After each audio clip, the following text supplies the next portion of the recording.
Good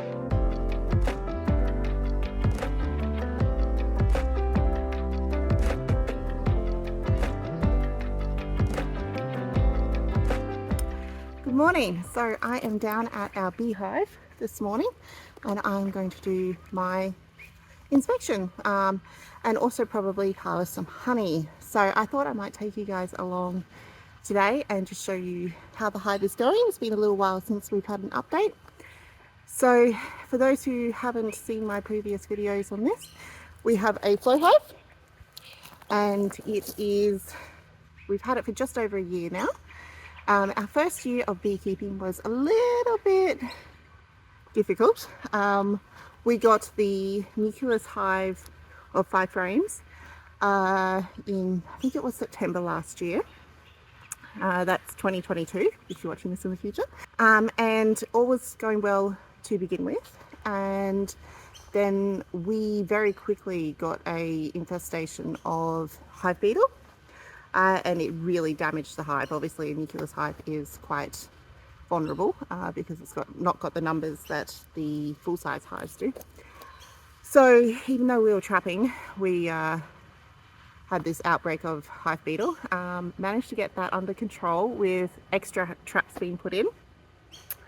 And it wasn't long after that we lost our queen. We're not really sure what happened there, but she died, and thankfully the hive managed to make a new queen, and we didn't have to buy a new queen or anything like that.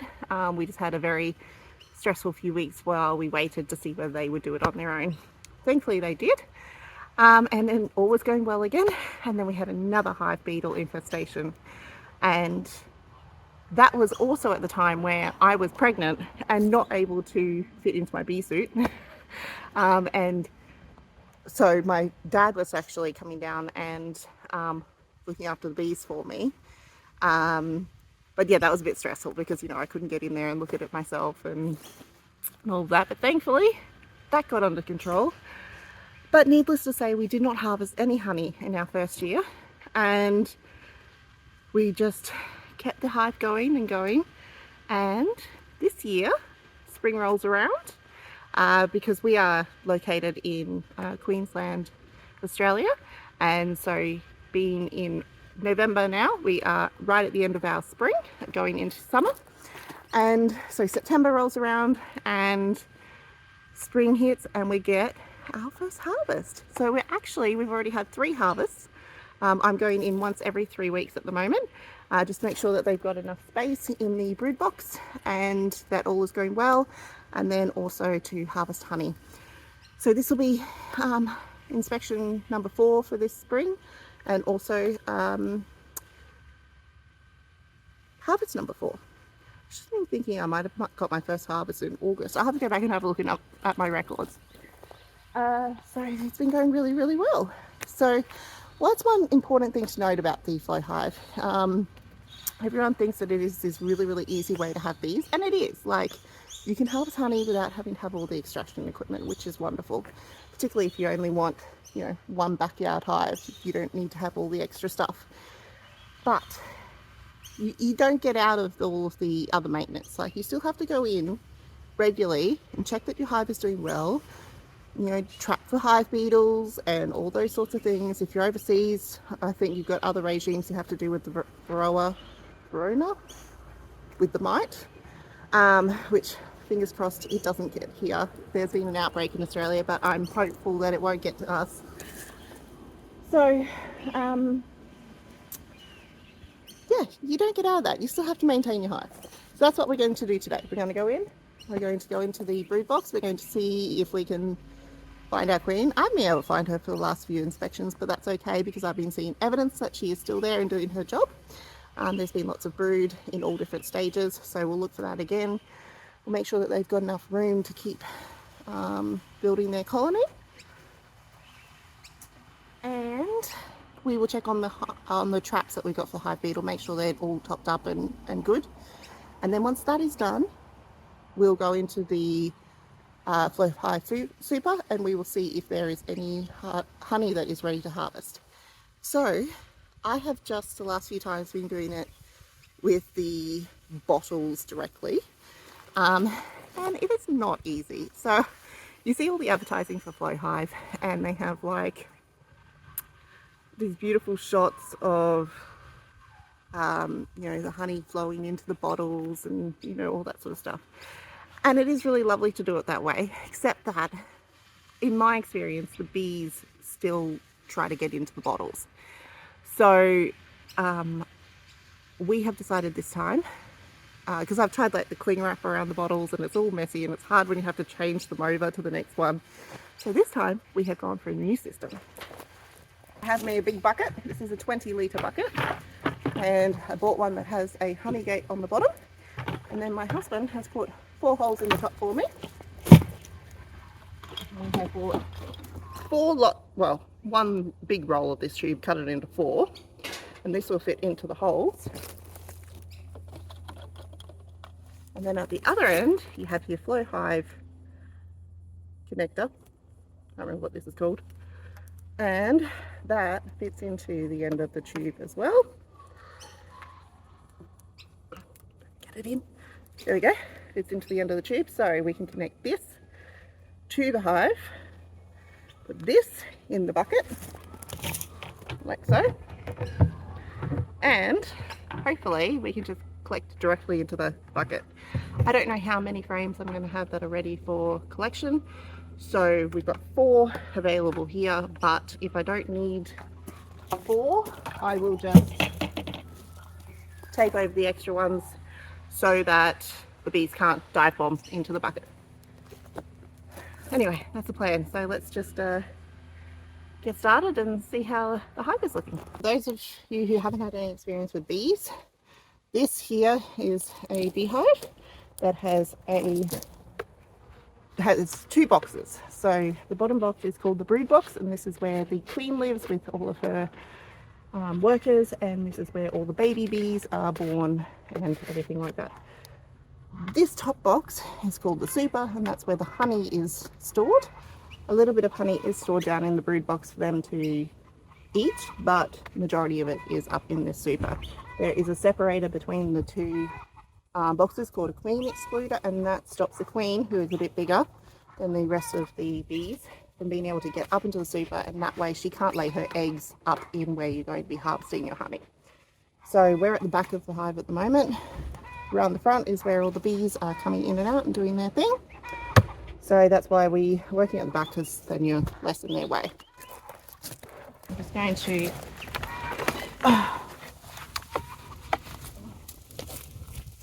use my hive tool to actually separate the 2 layers.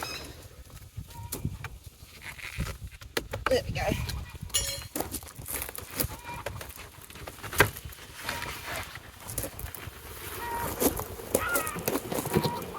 Okay, so now we're down into the hive.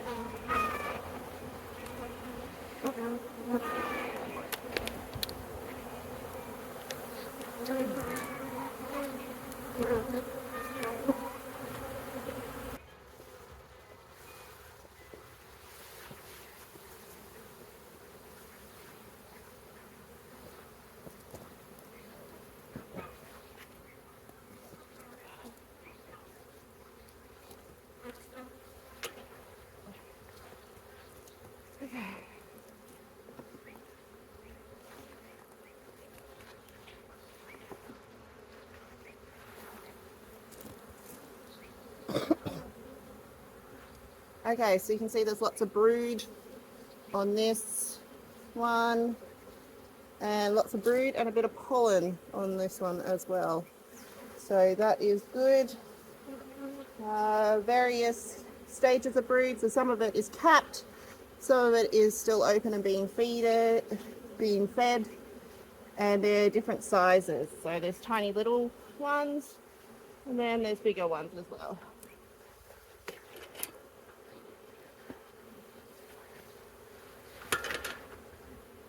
So I'm going to look at the one right on the end now, because that was one that was a bit more open last time. So they're still building out this frame, but it's got a bit of pollen in it, a little bit of honey in it. So they're utilising that well, but they've still got room. I'm only going to look at one more frame because I've seen basically what I need to see, which is that there's brood in different stages.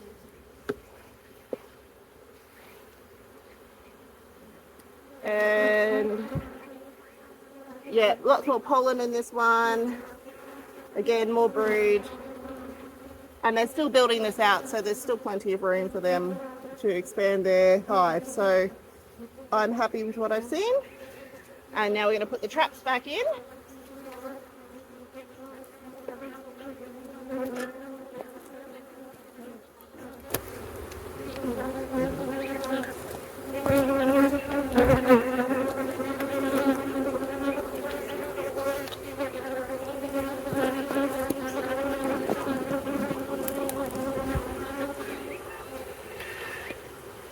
Some ordinary household vinegar. I'm just going to use that to top up the traps.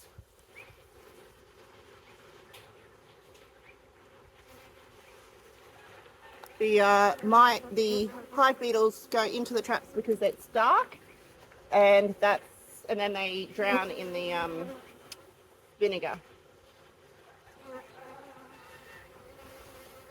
But the holes are small enough that the bees can't get into them. Okay, they look fine. Okay. So now I'm going to put the queen excluder back on.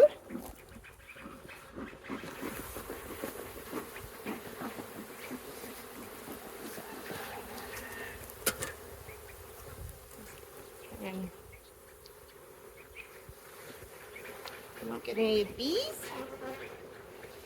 Right. And then we'll put the super back on.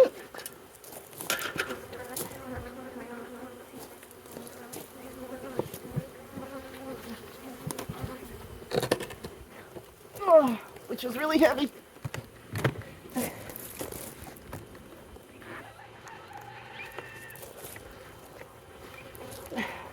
Okay, looks pretty good.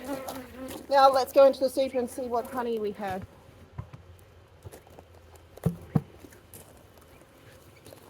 So I've also got 2 hive beetle traps up here, and that one definitely needs to be filled up. It has no vinegar left in it. And this one's got a few dead hive beetles, so it's definitely working. Okay, so, oh, there's some hive beetles there actually. Squish any that we see. I haven't seen too many, so it's all good.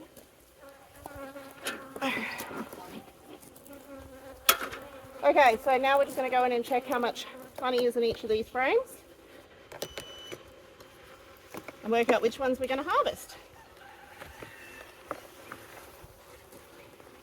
Okay, so this one, oh, quite a few hive beetles, hey? Interesting. Okay, so I have to make sure we're keeping up with the trapping. But this one is empty. There's a little bit of honey on this side, but it is not capped. So we'll put that one back in here.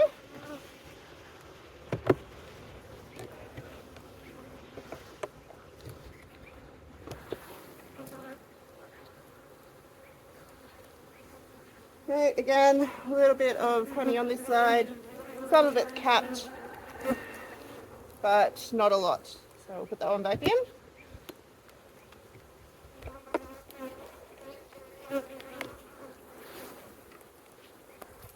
Okay, so this one we have not a huge amount of honey on either side, but it's all capped, which means that we can actually take this honey today. So we are going to. So this is frame number 3.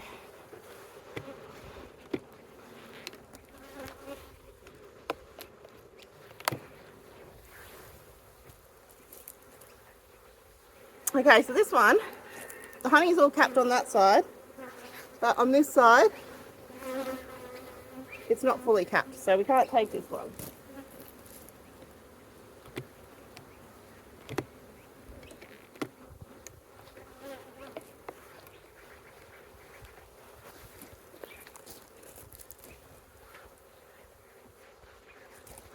Okay, so quite a bit of honey that's capped on this side.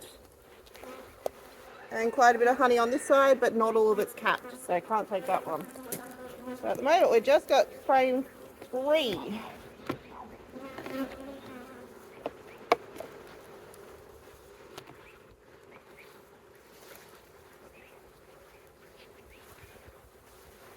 This one has lots of honey on both sides, neither is capped.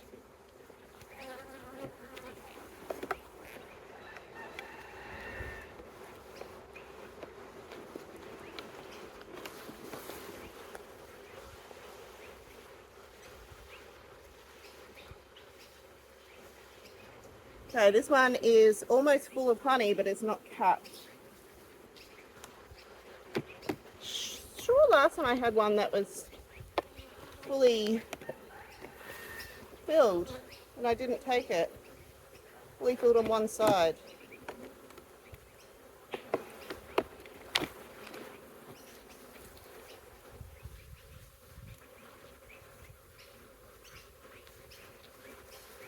Ooh, we've damaged the capping on that one as I pulled it out. But yeah, that one, it's got a little bit of quite a bit that's not capped, so I don't want to take it. So it looks like we've only got one frame that we can harvest today, which is a lot. That's a lot less than I was expecting. Maybe the amount of flowers has dropped off a bit. It has been incredibly dry, so that is a possibility. Anyway, we'll take number 3 and we'll see how this goes with the new system. Okay, so I'm going to take off 3 of the holes since we don't need them. Just like that. Tube with my funnel thing in it, and then you just get your flowhive key. And so we're going for the 3rd one. We take this cap off the bottom, make sure you don't lose that. And then you take the corresponding cap off the top.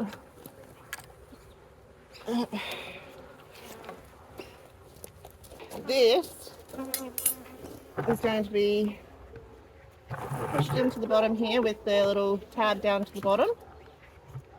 So then we put the tube with the tab there, and then we put the tube in like that.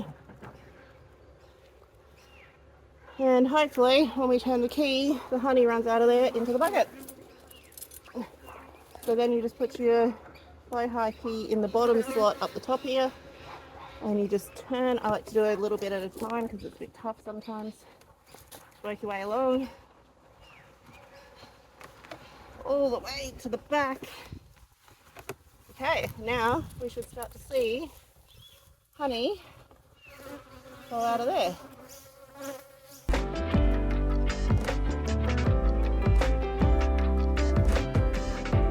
Put it into the bucket.